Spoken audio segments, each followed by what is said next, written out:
సామెతలు 18వ అధ్యాయము.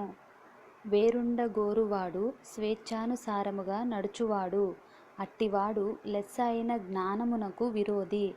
బుద్ధిహీనుడు వివేచనయందు సంతోషింపక తన అభిప్రాయములను బయలుపరచుటయందు సంతోషించును. భక్తిహీనుడు రాగానే తిరస్కారము వచ్చును, అవమానము రాగానే నింద వచ్చును. మనుష్యుని నోటి మాటలు లోతు నీటి వంటివి, అవి నదీ ప్రవాహము వంటివి, జ్ఞానపు ఊట వంటివి.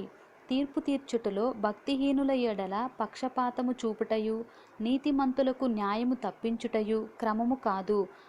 బుద్ధిహీనుని పెదవులు కలహమునకు సిద్ధముగానున్నవి, దెబ్బలు కావలెనని వాడు కేకలు వేయును.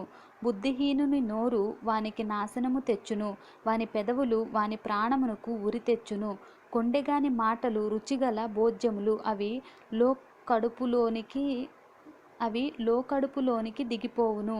పనిలో జాగు చేయువాడు నష్టము చేయువానికి సోదరుడు.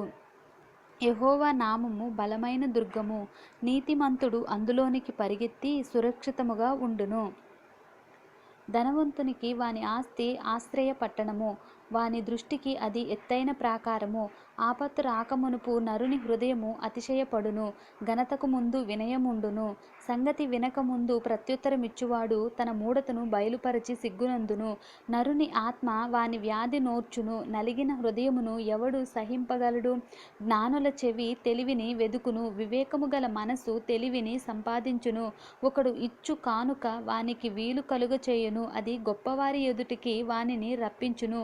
వ్యాజ్యమందు వాది పక్షము న్యాయముగా కనబడును, అయితే ఎదుటివాడు వచ్చిన మీదట వాని సంగతి తేటబడును. చీట్లు వేయుట చేత వివాదములు మానును, అది పరాక్రమశాలులను సమాధానపరుచును. బలమైన పట్టణమును వశపరచుట కంటే ఒకని చేత అన్యాయము నొందిన సహోదరుని వశపరుచుకొనుట కష్టతరము. వివాదములు నగరు తలుపుల అడ్డగడియలంత స్థిరములు. ఒకని నోట ఫలము చేత వాని కడుపు నిండును, తన పెదవులు ఆదాయము చేత వాడు తృప్తి పొందును. జీవ మరణములు నాలుక వశము, దానియందు ప్రీతిపడువారు దాని ఫలము తిందురు. భార్య దొరికిన వానికి మేలు దొరికెను, అట్టివాడు యెహోవా వలన అనుగ్రహము పొందినవాడు.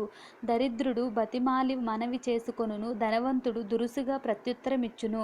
బహుమంది చెలికాండ్రు గలవాడు నష్టపడును, సహోదరుని కంటెను ఎక్కువగా హత్తియుండు స్నేహితుడు కలడు. ఆమేన్.